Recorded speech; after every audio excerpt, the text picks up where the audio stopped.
we make dumb decisions and we make mistakes, some of which are like your senior NCOs and your officers and your NCOs are looking at you going like, dude, what am I supposed to do with that? For example, if somebody was at the BX shoplifting, right?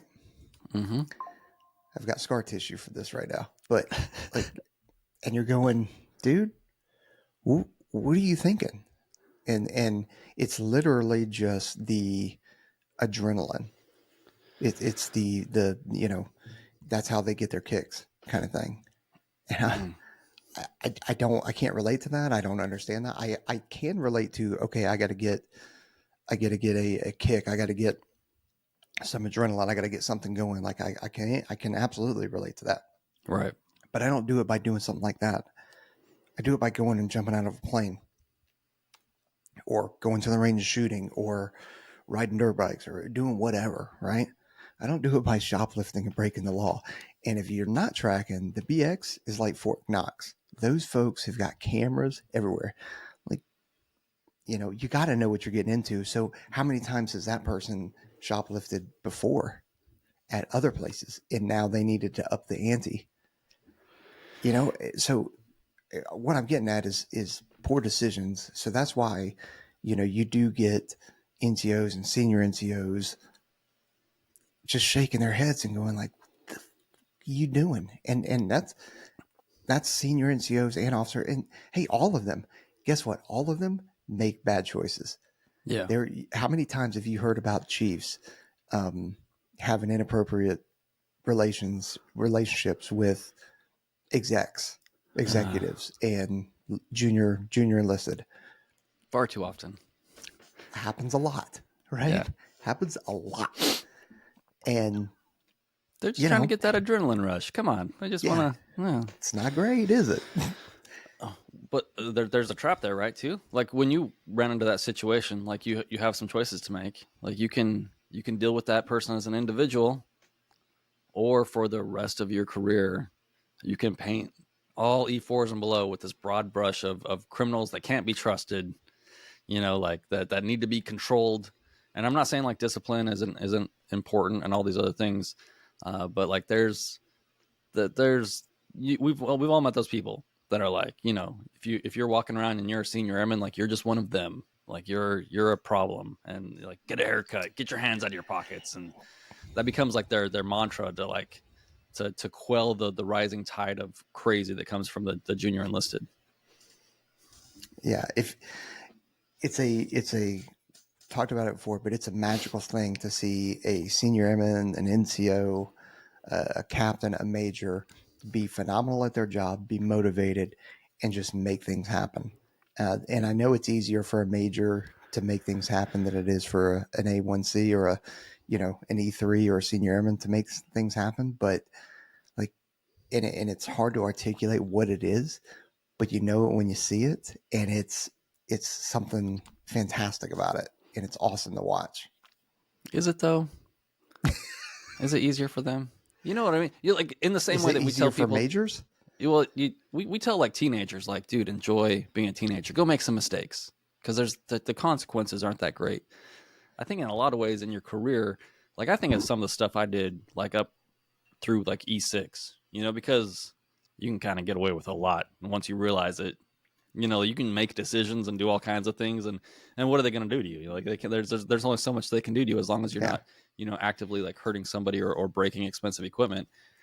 And it's like, man, enjoy the time when you can just like, if someone comes and starts yelling, you can just be like, meh, I don't know. Like, just point at your stripes, be like, me stupid, me dumb. I just make decisions. I'm sorry. Whereas like, I get like the major has like, more authority and an oversight over like a larger, group and can make things happen. But, like they step out of line, and the lieutenant colonel in 06 over them, they have a lot more time to watch what they're doing than that Mass Sergeant does to watch all the E4s running around doing all kinds of crazy stuff. Oh yeah. If a major or a captain get a letter of reprimand, like that's a career killer. That's it. Whereas, an NCO or an airman, you could have fucking 10 of them, big deal. Like whatever. It's not a big deal. And they tend to just disappear. I don't know where they go. They're like, oh, we put it into your PIF or whatever. I don't know. I can tell you exactly where they go. They're going to if it need be, they go into a shredder. Yeah. And even when I've had a commander ask me to give somebody an LOR, and I'm like, I don't think they deserve it. We'll give them an LOR. Okay. Here's the piece of paper. This is what I'm going to give them, and they never get it. Well, I mean, they can sign it. And you can shred it in front of them, or put it in your desk and be like, "We're going to save keep this here." Yeah. Yeah. Just don't make me talk to the commander anymore. All right, for like a while. And they're like, okay, yeah. You know, hey, whatever. That's not following orders, but again, it goes back to that. Hey, doing what's right and doing what's correct. Sometimes you got to make decisions, and you got to own it. Now, I got to be prepared to own that. That commander is now gone, so like whatever. Come at me, bro. Yeah, but I think we all had that experience. Like I remember I missed a promotion test one time, right?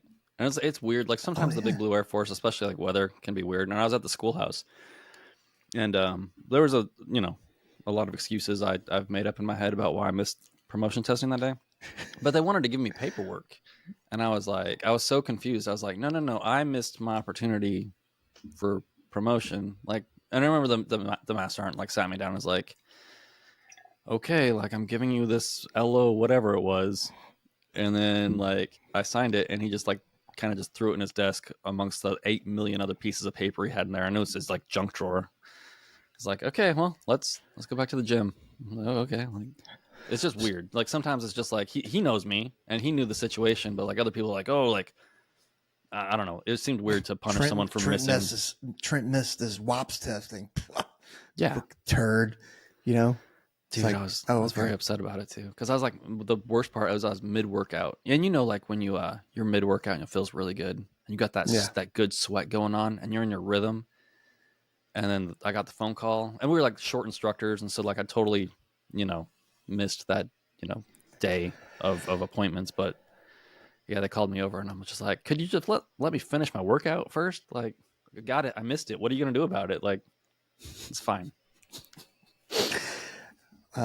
So I have not missed a WAPS testing, but a guest that we had on, and who was also a pretty high up command chief, missed his senior. So he's a master sergeant, so a senior NCO, and Adam Veazey missed his, because I was out here at Nellis with him. He missed his testing for senior when we had it, right? Yeah, and that was kind of obviously that was a big deal. I mean, he's going for senior. And he, at the time, other than the chief, was the highest ranking enlisted dude at the weapons school. And the commander's like, well, do I allow him to test? Because if you miss your test, for the folks out there, if you miss your test, you're not just automatically afforded the opportunity to test again. That is kind of like a one-time deal. You miss it, like, hey, that's on you, which is I think is a bad system, but whatever. Well, that's the system. It's just logistics. Yeah, the commander has to go to bat for you to get a retest. Right, and so it's up to them whether they want to or not. And that's what we had. We ended up having a kind of meeting with the commander. He just kind of like, hey, I've never had this happen before, because he was a pilot. He'd never had this issue. He'd never really had a lot of enlisted people. So he's like, I need y'all's advice on this. Like, what do I do, kind of thing. And everybody's like, yeah, dude, just let him test again. Why wouldn't you?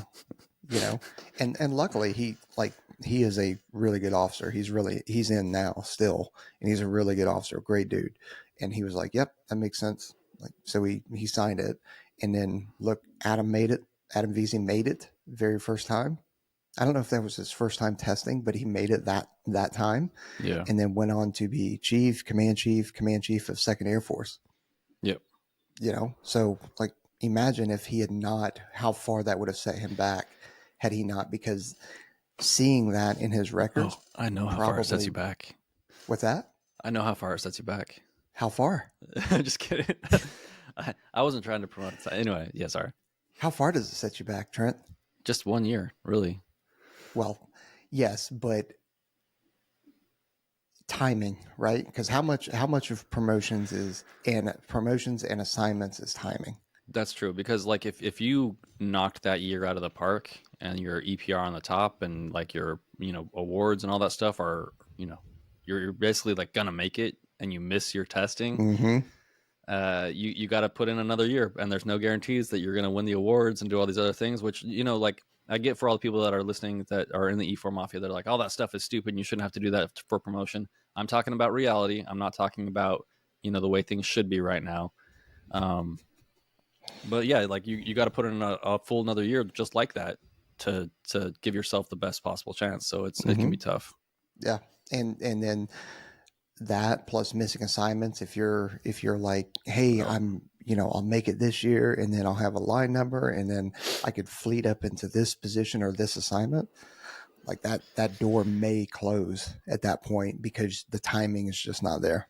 well, and you gotta, and then there's the politics, right? Like if you're a master going for senior, like all the chiefs in your career field, and VZ's a TAC P, they're all gonna be like, "Hey, how come he didn't even show up on the list?" And it's like, "Oh, he missed his testing," and then that just plants, like not everybody is tracking the actual situation, and they're like, "Oh, like does he not want to make it? Like should we take him off of our future plans list for command chief and all these other things?" Like especially at that level. Like luckily, I was only testing for tech, so like no one cares. But when you're testing for senior, like that can have a lot of implications based on the cultural environment of the chiefs and everybody above you. Mm-hmm. Yeah. And then people are all butt hurt and all that kind of stuff. Um,